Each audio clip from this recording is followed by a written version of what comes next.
Hey guys, Professor Bill, Comic Book Universe in Namor the Sub-Mariner, Conquered Shores, issue number 2. Really good futuristic interpretation of what could possibly happen in the Marvel Universe. Very earthly sort of idea with aliens involved and some superheroes, but the idea that the Kree come down to Earth and without any kind of warning, just boop, melt the polar ice caps completely, all of them, and the entire Earth is now flooded. Well,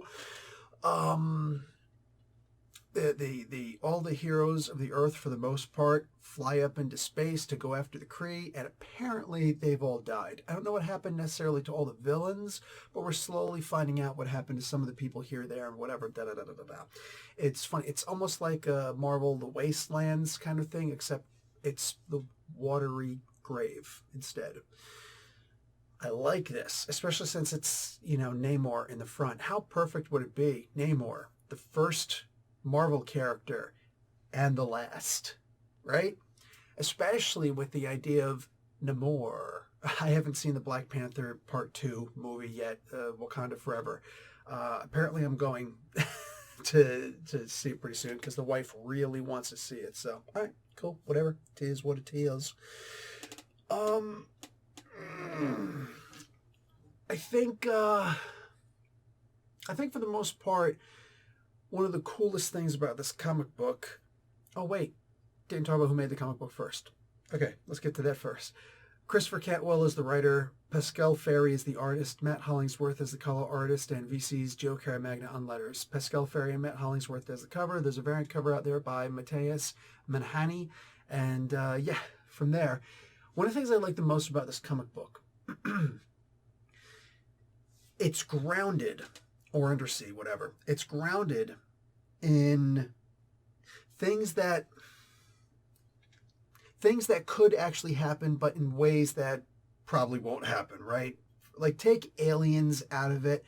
There is the current fear that global warming is going to cause the polar ice caps to melt, and the stuff isn't going to freeze at the same time, and just we're screwed forever. Once those melt, we're done, and boom, that's it. We're going to have to live with being underwater for the most part. Very few areas above the sea. Water world. Oh my God, it could be water world, right? A very real potential threat, and then hampered down by the idea that there's a couple of superheroes, and many of them already existed, but some of them are still here, and what happened to the other ones?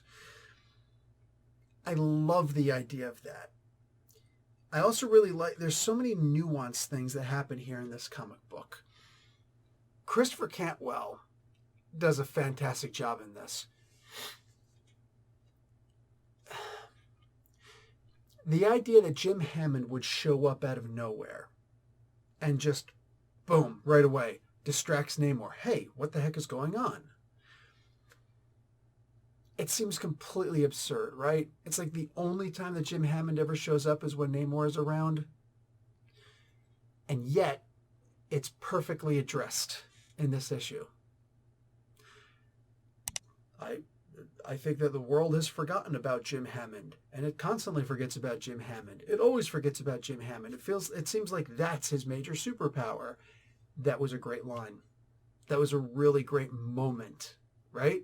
The idea that we don't even know if this actually is Jim Hammond. All they say in here is it's the torch. Machine Man shows up at one point, and if the title doesn't get you, because the title didn't, I just looked at it, I was like, what's the title of this comic book again? This issue, Death by Machine. That could mean anything, right? So I just kind of glossed over that. I'm like, whatever. By the time Machine Man shows up in this, suddenly you realize that it's not just the idea that this stuff happened, because in my mind, as soon as I see something like this, I'm thinking to myself, okay, all these really cool role-playing possibilities that I could do with this game, with this story. What if I were to do a Marvel Superheroes Advanced Role-Playing Game System campaign where this happens, all the heroes go up to attack the Kree because the polar ice caps, but the villains don't go. or only some of the villains go, right? Some of them stay behind. Dr. Doom would stay behind because he's the sovereign of Latveria, right? Or maybe he went whatever. But one of the villains, who are usually really awesome scientists, so many doctors in villain lore, what if they figured out a way to refreeze the polar ice caps, right? Oh, I've had this information for a long time, but why would I ever do anything positive for humanity? Now I realize, hey, there's a problem. And now with all the heroes gone, the villains reign supreme, right? The few heroes who did remain behind, suddenly, they're not doing so well, right? There is no Avengers Assemble. It's like, hey, somebody please help anybody? Hi, right? Maybe some of the villains would turn into heroes, maybe all this stuff. But instead, Cantwell goes a completely different route. And there's a different threat that was building the entire time right under their noses. And they didn't even realize that it was happening. I love the idea of that. What's the threat? I'm not here for spoilers, but I said Machine Man. All right, from this point on, either read the comic book and see for yourself and go, wow, that's awesome, or just guess, or look at somebody who's going to give you spoilers. I really appreciated this. Even little things like computers made out of liquid. Yeah, that's actually possible. I don't know that we can do that today. I haven't been in the engineering scene since, 2008. But absolutely, the theory is very sound to do that. Quantum computers. Google's been talking about that since the mid-2000s, you know? I love the idea that just little things like this. Cantwell can well. Let's put it that way. He can well. All right? I think that's what we should call him from now on. All right? From now on, the fans of Christopher Cantwell, we're going to call him Kenwell. This guy's freaking awesome. Reminds me of, what was that one scene from for crying out loud, Once Upon a Time in Mexico, I think it was called. I don't think we should. Are you a Mexican or a Mexicant? I'm a Mexican. Good. Good scenes, good scenes. There were a lot of really cool moments that happened in this comic book. Little things like Namor trying to fly, but a lot of his feathers go falling off. So he can't really fly as well as he used to. Too much time under the sea, not enough time exploring and maintaining my human side, right? More than that, the idea that he's just getting old. Love it. Absolutely love it. He's already technically one of the oldest characters out there, you know? I love the idea that he's actually getting old in this. I dig it.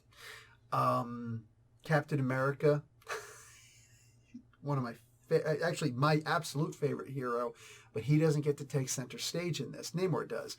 But second stage is also not taken by Captain America. Rather, it's by Luke Cage. And these two have issues with each other.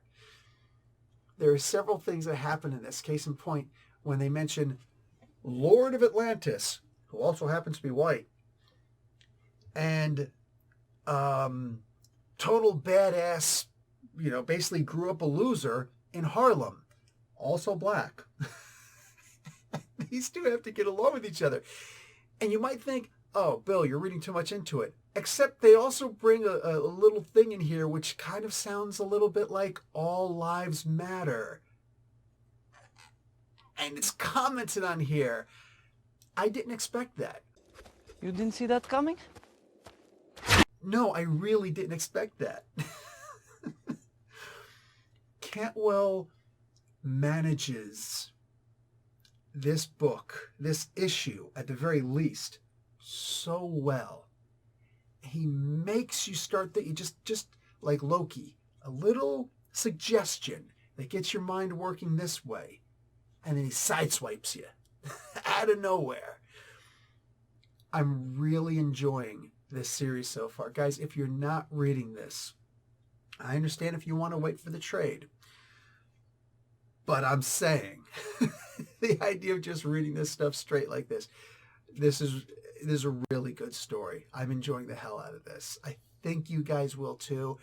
Even if you don't really like Namor, and I could see that. Namor is absolutely not for everyone, right? But I'm really enjoying this. And I hope you guys at least give it a chance. I'm going to leave that alone, and I can't wait to see how this ends. And I in a way, I kind of hope to see more, but we'll see when we get there. We'll see when we get there. Anyways, guys, that's going to be it from me. Like the video, watch an ad. Professor Bill, Comic Book University. Class dismissed.